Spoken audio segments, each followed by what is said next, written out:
What's up everyone, welcome back. Today we're talking all about the similarities and differences between these two shoes right here, the ADIDAS Boston 10 and the Adidas Adios 6. But first up, I just wanted to jump in here and let you know about a giveaway that I'm doing with Running Warehouse. So I'm giving away two $50 gift cards and you can win one of them. All you have to do is comment down below from now until Monday at noon Eastern Standard Time. And then I'm gonna run all the comments through a randomizer and I'm gonna pick two of you to win one of those gift cards. And we're doing all of this to kick off something that is really exciting to me, in that I am now a Running Warehouse affiliate. It's not gonna change anything for you. In fact, it's actually gonna make it better and easier for you to find the shoes you're looking for, since all the links in the description will now go to Running Warehouse for all the shoes.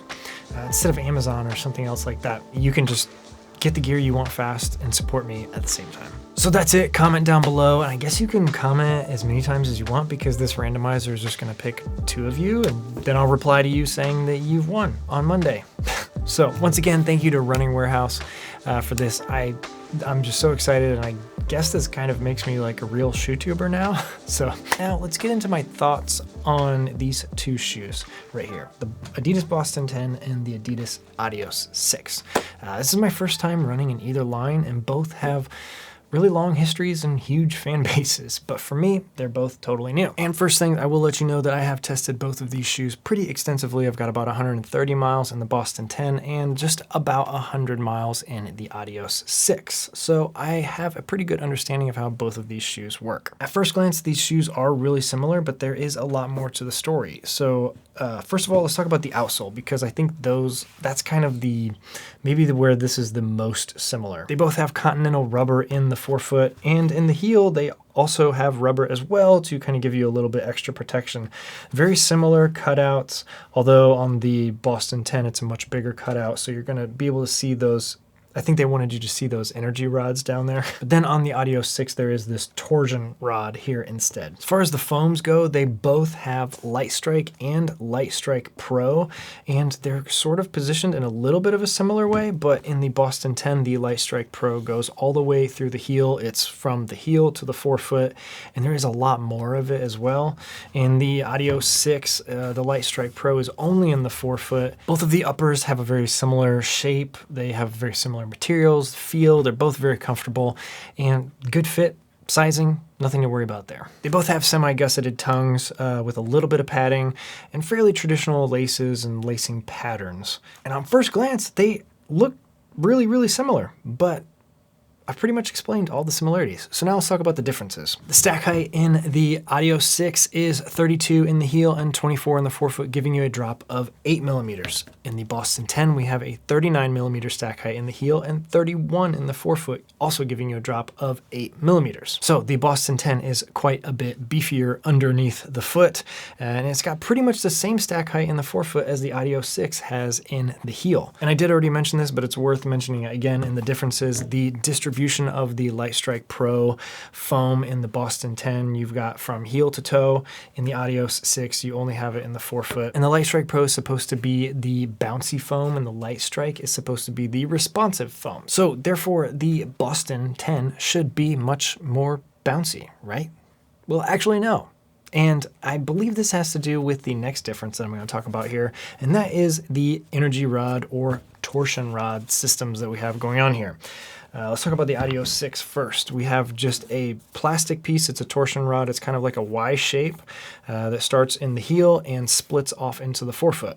This is a lot more flexible than the Boston 10. We have these energy rods. We've got 3 of them that go from somewhere back in the heel into the forefoot, and they are actually really stiff. Adidas says that these energy rods in the Boston 10 are supposed to allow for a smooth and speedy transition from heel to toe. So that is true, and I do think that in theory this is a good design, but in practice it takes way too much energy away at most speeds, and it's kind of hard to find the right speed to activate them properly. So moving on to the upper is much more breathable in the Adios 6. There is a lot thinner mesh and you can actually see through most of the shoe. The Boston 10 has a dual layer mesh system, so it's going to give you a lot more protection from the elements like wind, rain, snow, anything like that, mud maybe, that you come across. And it's also going to make this shoe a little bit more durable, in my opinion, over the long run than the Adios 6. Next up, the weight of these two shoes. Pretty different. The Adios 6 is 8.6 ounces out of the box and the Boston 10 is 10.4 ounces. So that's a pretty good difference, especially if you're talking about running maybe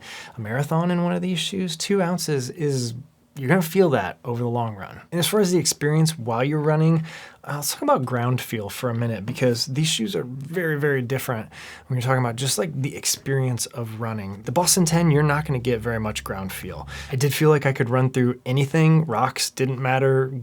Probably run through glass in this shoe, you wouldn't even know. Now the Adios 6 has a much better ground feel, running over pavement, dirt roads, gravel, anything like that. You're gonna be able to feel exactly what's underneath your foot a lot better than the Boston 10. As far as flexibility goes, the Adios 6 is much, much more flexible than the Boston 10. Like, I'm really, really having to torque this here and it's not moving much at all. Here we've got a lot more flexibility. In the middle, where this torsion rod is still really stable.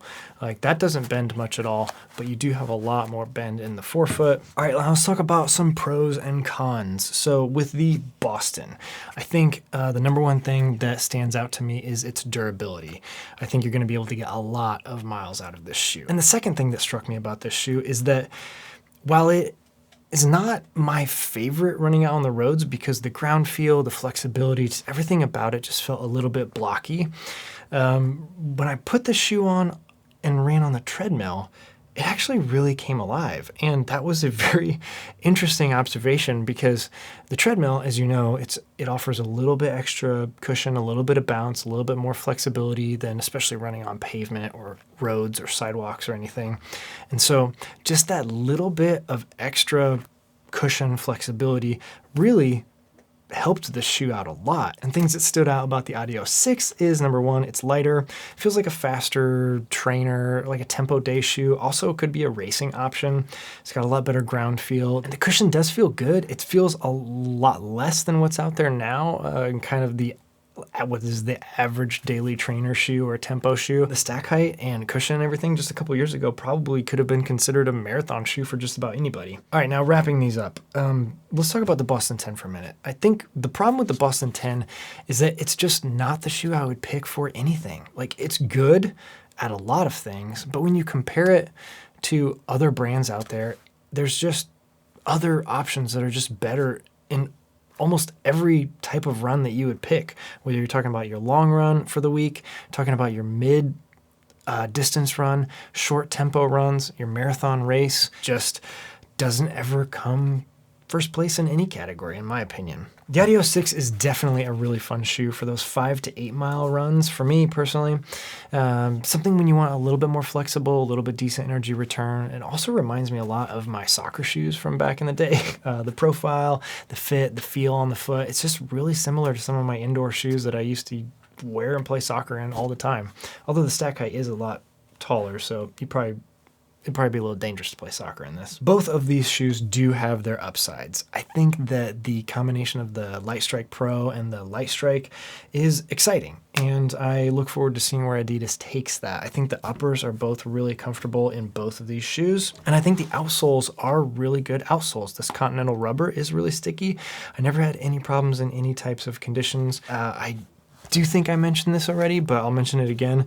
The Boston 10, the reason why it's a little bit muddy is because my last run in it, I kind of did a road to trail run and encountered some pretty deep mud. But I wouldn't hesitate to take either of these shoes out on a road to trail run where you maybe have to run a couple miles on roads to get to some trails, then you're out there for a couple miles and then you have to come back. I wouldn't hesitate with either of these in that situation. So what do I pick each of these shoes for? What types of runs when I'm staring at my shelves or this massive pile of shoes over here on the floor. What types of runs am I grabbing these for? The Boston 10, I'm finding myself picking these a lot of times when I'm running on the treadmill. It's just a really, really great option for treadmill, in my opinion. I pick these when I've got a run that maybe has some intervals or some tempo miles in there. And also, if I'm feeling a little nostalgic for those soccer days, it really does feel like the Sambas, you know, kind of takes me back. So that's it. I just wanted to make this video because I think when you're looking at these two shoes on paper or on the internet, they might look kind of similar and you might not really know what's the difference. Like you might just see the stack height or you might see maybe the design. While there are some similarities, some of the same technologies, they are really, really different shoes here. Once again, thank you to Running Warehouse for the giveaway. Don't forget to comment down below as many times as you want. With that said, thank you for watching this video. I can't wait to see who wins these gift cards, and I'll see you again soon. Bye.